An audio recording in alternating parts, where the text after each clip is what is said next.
Hello, my friends. Welcome to the Wicked Bitter channel. I'm Travis. Thank you for checking out this video. If you're somebody who is new to this channel and you love pro wrestling, which I know you do, hit subscribe on this channel, like this video. Everybody should like this video right away. As soon as words come out of this mouth, like the video.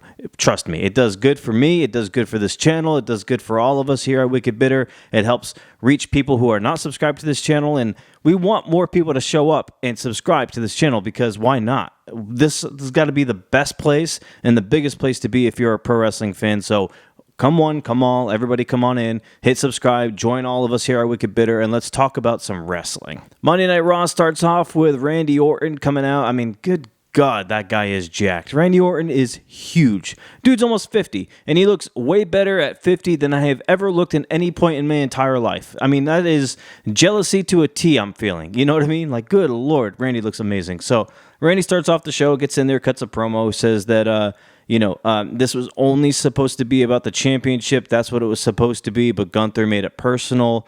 And then Gunther comes out. And then Gunther kind of says the same stuff back to Randy Orton. He says that Randy Orton made it personal, which I think Gunther was the one that started to make it personal, but it's fine, whatever. So it's personal for both guys. And then Gunther says that, RKO, you hit me with an RKO last week. Are you celebrating that my back was turned and you spun me around and hit me with that? Well, let me tell you what, it's not going to happen again. You're not going to hit me with an RKO again. So that's pretty much the gist of what happened there. Kaiser came out and attacked Orton from behind, and then Gunther kind of joined in, and then they kind of got the upper hand, and so Gunther and Kaiser kind of stood tall, and yeah, there it is. That was the opening segment for Monday Night Raw, and then we find out that later on that Kaiser will be facing Randy Orton one-on-one in the main event of Raw. That's a huge spot for Kaiser, and it ended up being a really good match at the end too. We get Pete Dunn versus Sheamus, and man, it was such a great match. It was such a great match, and I appreciate Sheamus, dude. Like, I mean, this guy has been doing it for so long. He's had a Hall of Fame career, and I feel like he's underestimated, and everybody overlooks him. Everybody just like doesn't understand that Sheamus has had one of the best WWE careers out of anybody. Like he's still going out there, and he really does go out there, and he does really provide banger after banger. And that's not just a catchphrase. He really actually goes out there and does it. What I really loved about this match was that little spot at the end there when Pete Dunne ended up putting Sheamus's hand, his bad hand, his wrapped bad hand. He put it inside of the turnbuckle pad on the middle rope. I thought that was really cool. He ran and he kicked him, and then after that, Sheamus like forced his hand out of that. He busted the whole turnbuckle pad off, and then he hit Pete Dunne, with the bro kick, and he won the match. And man, that was a cool match, and I really loved that ending. I really loved the sticking the hand in the turnbuckle pad, and then Sheamus breaking free from it, and then hitting the bro kick and winning. This is not over yet. I think we're going to get this feud for a while, and I'm here for it, honestly, because Butch... I keep saying Butch. I'm so used to it. Pete Dunne versus Sheamus, and then these two guys, you could put them in the mid-card scene. I'm sure that both of them will be inside of this Intercontinental Championship tournament that was announced later on in the show, but you put those two in there, you put Kaiser in there, you put Bronson Reed in there, Strowman. I mean, we're going to have a really good tournament here for the Intercontinental Championship, but I'm jumping ahead a little bit. We get a backstage segment where Xavier Woods and Kofi Kingston are getting ready for their match, their six-man tag with Odyssey Jones. Jones steps away for a second, and Kofi talks to Woods and says, "Hey, man, you've been acting a little weird, a little different lately. What's going on?" And Woods kind of just tells Kofi that he wishes that Kofi talked to Woods first about bringing Odyssey Jones in, and then he feels like Kofi is trying to replace Big E. And then Kofi quickly shuts that down, says no one is replacing Big E. No one could ever do that. And that Kofi asks Woods, do you remember when New Day first started, how everybody just made fun of them? Everybody wrote them off. Everybody didn't want to give them a chance. And no veteran was there to really help them get through. They kind of just got through on their own. Well, Kofi is trying to help Odyssey Jones, a rookie, somebody coming up on his own. He wants to help Odyssey Jones the way that he wishes vets helped New Day when they came up. So, I mean, the reasoning is there, and then Woods finally accepts it and he gets on board. He's like, all right, cool, yeah, I get it, yeah. And then they go up for their match. But I'm telling you what, man, a lot of people were expecting Woods to turn, and there still is a chance that Woods would be the one that turns. But I really feel like it's going to be Kofi and Odyssey Jones. They're too happy-go-lucky. Jones is too excited. He's always, pumped about everything. No, I feel like Kofi and Odyssey Jones will turn on Woods. And if nobody turns at all, this will be really weird. I mean, what are we doing all this for? All the teasing, all the Final Testament, trying to get Woods to turn. There's got to be something here, right? Like, it can't just be all of this teasing, all of this months of suggesting that something might happen and then nothing happens. No. Even if Woods turns heel, I'll take that. Just because it's something. They gave us something here, a payoff. But I'd rather it be Kofi and Odyssey Jones, and I'd rather Woods just go on his own and actually eventually become like a starts off in the mid-card there with the Intercontinental Championship scene or something. Woods has never won a singles championship, which I think is a crime. I've been pushing for Woods to win something in WWE. You got Kingston as a WWE champion, you got Big E as a champion, and then Woods has only won, the tag team. Maybe. Did he win the 24/7 championship? No, because that would have been called a singles championship. He's only won the tag team titles. Yes, he's won King of the Ring, but we need Woods to do something here. You know what I mean? He's perfectly fine enough to win a singles championship, so I would like to see Kofi and Odyssey Jones turn on Woods, have that feud, and then eventually Woods goes off on his own and does his own thing and becomes like this new version of Xavier Woods. I'm really here for that. We get a really cool package for Braun Breaker. WWE, man, they're putting the effort. They got the faith in the guy. We just need an opponent for him, and I think that's what this tournament is for. We're here to find an opponent for Braun Breaker. It's going to be an Intercontinental Championship tournament. It's going to start next week, and we're gonna see who faces Braun Breaker. I don't think we're going to get Braun Breaker defending his title in Berlin because I think it's too short of a time. We only have a week or two to get this done. This tournament will probably last over several weeks, and then the following pay-per-view is where Breaker will probably defend his championship, and I'm going to make an early prediction that I'm going to say it's going to be Jey Uso in this tournament. I don't think Jey Uso wins. I'm just going to be honest, which would mean that it's another L for Jey Uso. I may be jumping ahead a little bit. Maybe I'm getting too far ahead of myself, but I don't know. I think, Jey Uso announced that he's going to be in the tournament later on in the show. I don't think you're going to have somebody out there like Jey Uso in this tournament without going all the way and winning it. Maybe even Sammy gets in there, and in the finals we get Sammy versus Jey Uso, which would be very interesting. But I think ultimately it's going to be either Sami Zayn again or Jey Uso, and I think they're going to fall short to Braun Breaker, as they should. Braun Breaker is the man. He shouldn't be losing to anybody right now. The glaze is real. On Wicked Bitter, this channel, the glaze for Braun Breaker is real. So if you're somebody who's new to this, get on board. We glaze Braun Breaker here more than anyone else. So, I love that package they put together for him. The tournament's going to decide who his next opponent is, and it's going to be good. Something cool happened here. We get Maxine versus Ivy Nile, and during the match, Maxine looked good in this match so far. When the way it started out, she looked like she's improved in the ring. She delivered a couple of cool moves, a nice drop kick, a nice fisherman suplex. I'm like, okay, maybe Maxine's starting to turn the corner a little bit. It's been a little rough for her in the ring, but she looked good. She was throwing Ivy Nile around. Ivy Nile finally gets momentum back to her side, and that's when the lights go out, the Wyatt song hits, and then I guess Maxine kind of rolls out and leaves Nile in the ring by herself.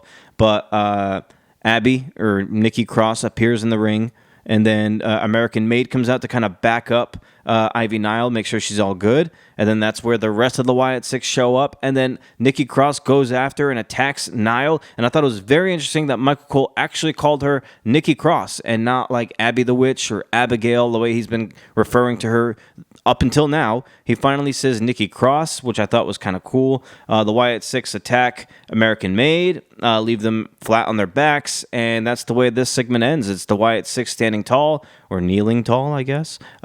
You get Uncle Howdy's, I think he said follow the buzzards, and started laughing at the end there. Pretty cool segment. I want to know how you feel about the Wyatt Six. Are you on board with them, or are you bored with them? I like it. I think I would like different opponents other than American Maid. I think this doesn't really fit, but it's not the worst. I don't mind it. They had a really good match when they fought each other, but I guess we're going to continue on with it. So, I don't know.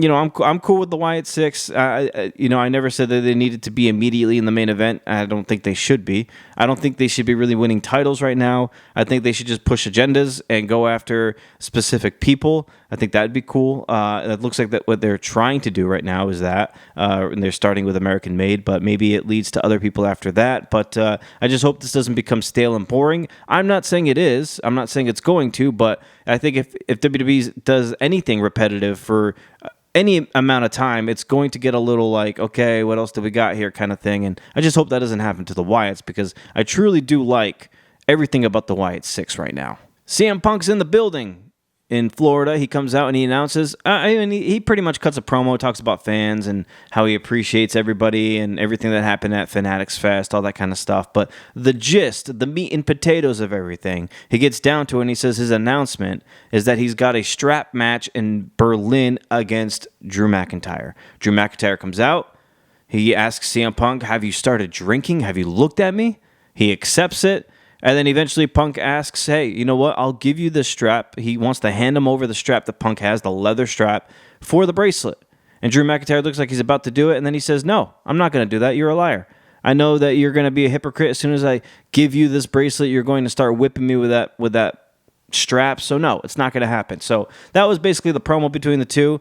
Either way, it didn't end too great, that promo, but still, I'm excited for this match. CM Punk versus Drew McIntyre at Bash in Berlin in a strap match. That's going to be amazing. I don't know. I love this feud that they got going on. I don't want it to end. Let's not stop at strap match. Let's just keep it going. As long as they can keep it entertaining and cut great promos against one another and have good matches, give me whatever match you want to give me. Give me a casket match for all I care. I don't care. It's going to be a great feud. It already has been, and it's going to continue to be a good feud. And we finally get Punk versus Drew one-on-one with no special ref, no Seth Rollins involved. This is what I wanted. Just give me CM Punk versus Drew McIntyre and just let it play out. I love that. We got The Miz versus Bronson Reed. Before the match, I thought it was a pretty cool touch. Adam Pearce comes up to Miz and says, hey, we don't have to do this match if you don't want to. Just look me in the eye and tell me that you're sure. And then Miz looks Pearce in the eye and says, I'm not sure. But basically what happened is that he doesn't have many friends in WWE, but R-Truth was one of them. And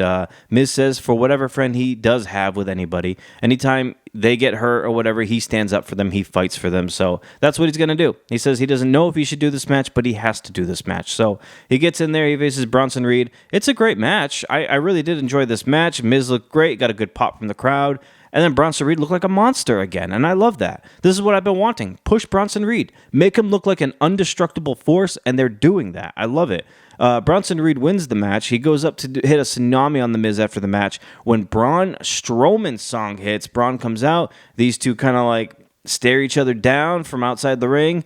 And that's what we get. That's how it ends. And I loved it. I'm not a big Braun Strowman fan. I think I've said it in other videos before, but I am a Bronson Reed fan. And I am a fan of the idea of Braun Strowman versus Bronson Reed. I really am. It's two powerhouses, two tanks, two monsters going at it. And I think that's going to be a great match. It ends up getting announced later on that those two will face each other next week on Raw.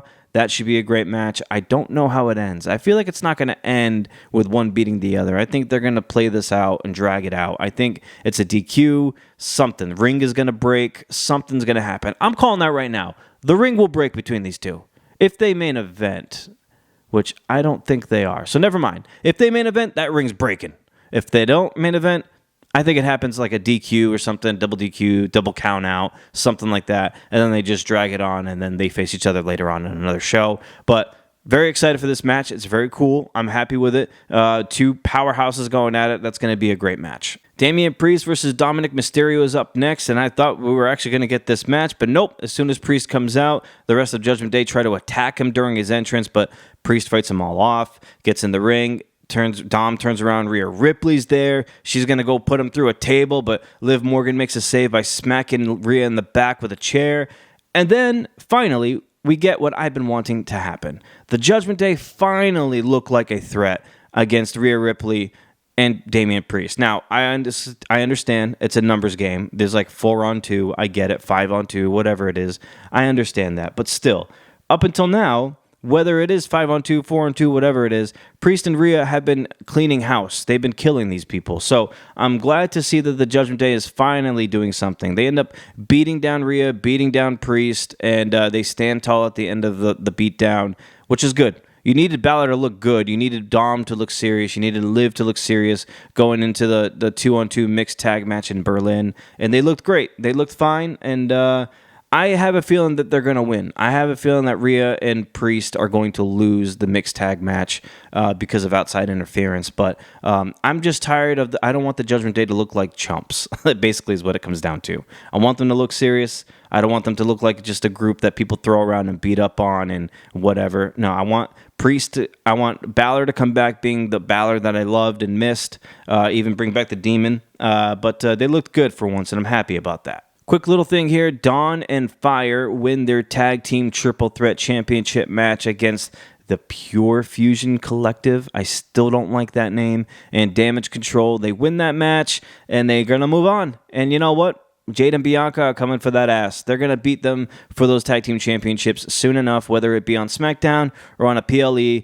Enjoy those titles while you can, ladies. I know they're keeping them warm just for Jade and Bianca. But hey, you know what? They at least gave a respectable reign for Fire and Dawn. They held on to those titles longer than I had thought. I thought they would be just done in a month or two, but I think we're up to like 3 now, 4 maybe. And you know what? They've had some successful title reigns, defenses, so props to you, but I think this is coming to an end very soon. I think Jade and Bianca get those titles back. And yeah, job well done from Alba Fire and Isla Dawn. I do enjoy them. I like them as a tag team. I like them as individuals. But yeah, they had a better reign than I thought they were going to have. So tip your hat to them. And yeah, Bianca and Jade, I fully expect them to win those titles back, though. They got a cool package that they put together for Pat McAfee, and then they cut to him to see his reaction during all of it too, which I thought was pretty nice. Pat McAfee, of course, our boy Patrick, he will be leaving for the next few months to do College Game Day.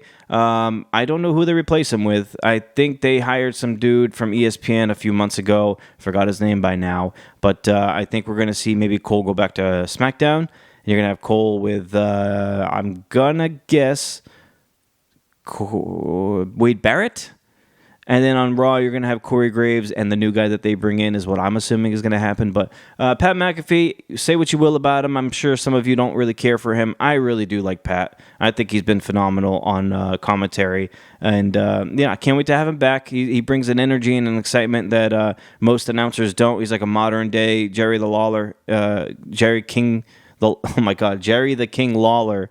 To a degree. I'm not saying he's on the same level, but he reminds me of that a little bit because he's kind of like a wild card, and he says off the rails things, and you just laugh at it, whatever. So I think Pat is great. Can't wait to have him back. But cool segment, cool little package they put together for him there. We get announced Chad Gable versus Uncle Howdy next week. So next week's Raw looks pretty sweet. I will be watching, of course, and we were going to be making a video on that, of course. But yeah, Gable versus Howdy next week. Interesting. I'm happy for that. Can't wait to see that. I fully expect Howdy to win this thing, but it would be nice to see Howdy finally in a one-on-one match, to see how he moves, see how he does in a full-length match. And Gable, of course, is phenomenal. So great match. Can't wait to see that happen next week. And I'm expecting Howdy to win unless there's some kind of outside interference shenanigans between American Made and the rest of the Wyatt Six. And then we get our main event, Randy Orton versus Ludwig Kaiser. Man, I'll tell you what, Ludwig Kaiser, I love the guy. He looks great. He looks great in that main event. He looked like he belonged in that main event. He put up a great match against Randy. Kaiser, I could see him easily in the main event title picture, World Heavyweight Championship picture, or, you know, maybe as of right now, maybe in the Intercontinental Championship picture. He definitely belongs in one of those. Kaiser is a great talent. And he showed he belonged. He hung with Randy Orton that whole way through. He made it believable. So yeah, Kaiser looked great. Randy Orton ends up winning the match though, and then after the match, Gunther gets in the ring, and Randy Orton and Gunther brawl until Raw goes off the air. So that's pretty much the main event there and how that all happened. Great match. I mean, great night. It was a good show. It was a really good show. I really enjoyed it. So from top to bottom. So very entertaining. It went by smoothly. Everything worked. Everything functioned right. So very cool. Let me know your thoughts on Raw, what you thought about it. And of course, I made an email video right before this one please don't hesitate to send the emails in. wickedbittermedia@gmail.com. I love those emails. The email videos are like my favorite ones to make. So whenever you feel like sending off an email, send it through. I will read it on the next video, and I will answer it on the video for sure. It will always happen. I will always do that because I really do love those emails. So send them on in. Really happy for that. All right, my friends, I hope you have a good rest of the week. I will be putting out more videos this week for sure. Until we eat again, my friends, stay bitter.